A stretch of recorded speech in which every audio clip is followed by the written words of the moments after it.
Thanks for coming over to this Amodeus. Today's Dungeon Hunter Champion video is a viewer box review for Logan. So let's talk about Logan and his progression for a second. Logan has been playing for about 6 months. He is cleanly into the endgame with Ultimate Blitz on auto for all levels, ED 15, Steel Widow 15, and he's actually working on OH 8. So, I mean, there's no reason for anybody to assume anything else than he is 100% in-game. But he's also free to play. And we had a chance to talk, and he made some great champion recommendations, shared a ton of insights, builds, stats, and we'll be going through those. And then, of course, what he really wants, he wants a consistent ED11 pre-flight team, right? He'd love to get it to 100%. That's really his goal. But before we get into that, let's look at the champs he has at his disposal. Which is kind of like saying he has all of them except for OH champs, right? Like, seriously, he's got some of the best units in the game. Dark Fairy, Washi, Alia. He's got Sharma. I mean, he's just got so many great units. I was just like, I want to see them all.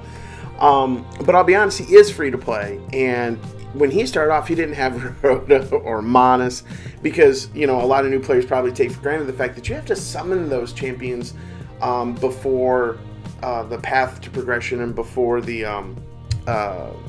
what is that called? It's called a recruit code.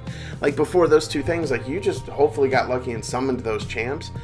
And some of us, myself included, and I laughed at it when he was talking about it, but we didn't get those units, so it was just like, oh, Water Spearman's awesome.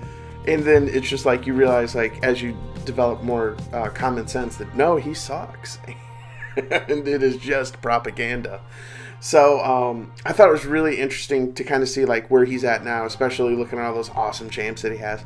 But, you know, Logan has been really focused on building the units he needs, right? So you'll see a lot of these great champs sitting at 50, right? Multiple Blade Masters sitting at 50. But here he has an Amethyst that's at level 60.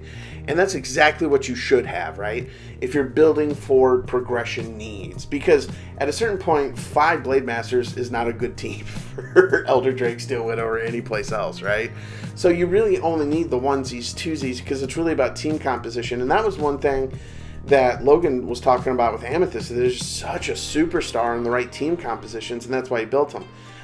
And there's a bunch of other champions in here I'm sure everybody has questions about. So I'm going to put a montage at the end of all the different champs, and everybody can kind of go through and look at those. But I do want to take a second, and I want to talk about ED11, right? Because that was one of the things he asked for. He wanted to have a consistent ED11 team. Now, I think that there's almost an impossibility of 100% consistency in THC sometimes, but I think we can get really, really close on ED11.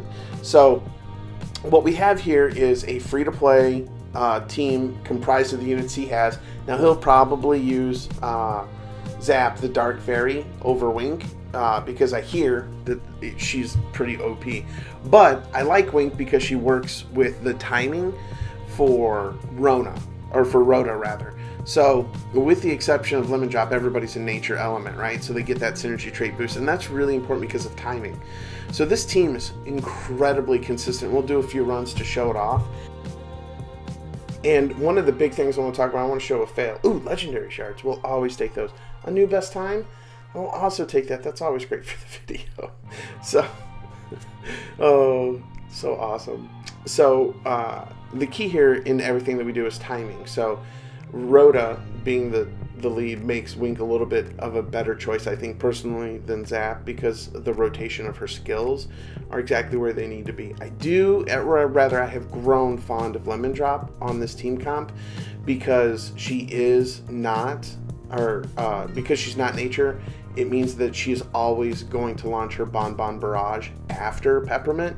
So I know that we can always look at that as far as, like, scaling and time. But let's slow this down a little bit. So one of the things I want to point out is, like, they don't fire until all of the buffs are up. There's a lower defense down, and then, like you saw just now, Wink used her ultimate, Peppermint used her ultimate, and then Lemon Drop used her ultimate, and that's what actually ended the Elder Drake. So for me, that timing is really, really important. Like, if Peppermint doesn't drop enough damage, we can always look at Lemon Drop to do more damage, right? Because she's going second.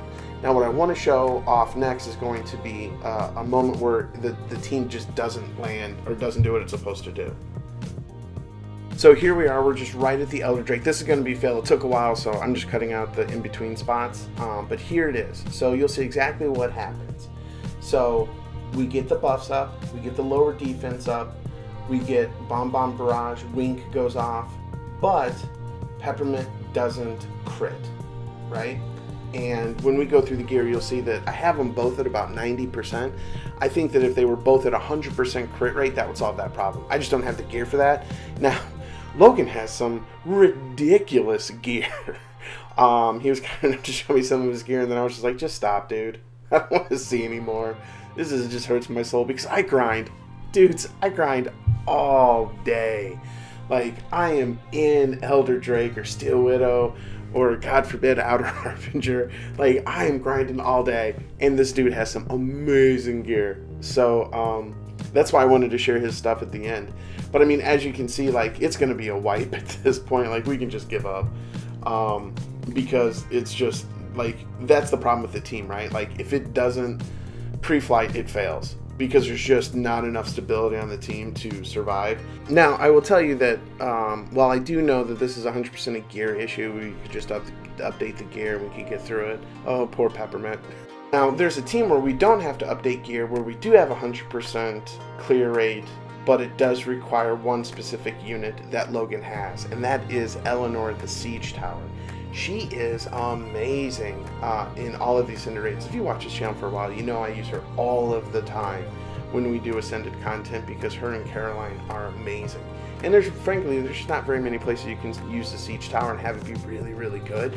But this is one of them. So if you're looking to pre-flight ED11 consistently and you have access to Caroline or Eleanor, that's the go-to, right? Like, the first team is insanely faster, right? It's almost 15-20 seconds faster than this particular team.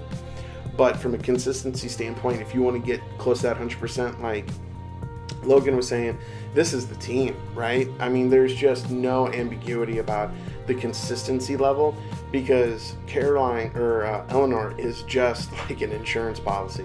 Because you'll see, like, it's the same thing as before. Buffs, lower defense, Bomb Bomb Barrage, but stack, 9 stacks of OGD. And you don't even have to build super high attack. Like 2,000, 2,500 would probably be fine for Eleanor. But yeah, it's just such a reliable team. So if you want a super reliable team, have access to that Nat 5, boom. If you're looking for the free-to-play option, the first one. So what we're going to do is let's just go through a couple of these champs. Now this is Wing. She's not fully skilled up yet. I'm still looking for more skill ups. So I'm you know, if you saw yesterday's video, I was talking about this, but I built her on Mortal, Broken, and attack speed, crit damage, attack. And I just tried to get her as close to 4 as I could in attack speed. She's awesome. And then if you've seen Kendrick before, he's adept, precise attack, crit damage, attack, with insanely high accuracy in the substats because I use him as additional damage, right? That's the whole way. Now, I know that this is a pretty lackluster Rota, but she works. She's attack speed, crit damage, attack. She's 100% crit rate. That was the big thing I was going for because occasionally I'll switch out that crit damage piece for a defense piece, just depending on what we're doing. And then Peppermint. Now, as you can see, this is exactly what I was talking about. So if you look at Peppermint with her self-boost, she has about a 91% crit rate. So there's, you should expect that she's not always going to crit when she fires off. But if we can get it up there, I think that'll solve the problem for us. Now, both the Munchkins are going to be built on Mortal, preferably Mortal Keen, but, Mortal Broken's fine. Like, in Lemon Drop, well, she's really built the exact same way. She has some pieces on here that are pretty awesome in my personal opinion. Here it is, like, plus 20% crit damage. It's fantastic. Plus 26% crit damage. It's fantastic. But we gotta, if we want consistency in ED11, that crit rate's gotta be closer to 100. And you'll see that that's actually how Logan has his build. So here is a montage of all the champions he shared with us and their stats. If there's a particular champion that you see pop up on the screen that you wanted to have a more in-depth video in, go ahead and drop it down in the comments below. Let us know. If you got insights around really great ED11 teams that are 100% consistent, like that Eleanor team, or insight around our Wink team, let us know about that too. And one thing that Logan really wanted me to pass on, specifically to Gameloft, would be that he would really, really like Life Monkey King to be buffed. Could we make that happen for him? All right. as always, thanks for watching the videos. Have a great day. Bye.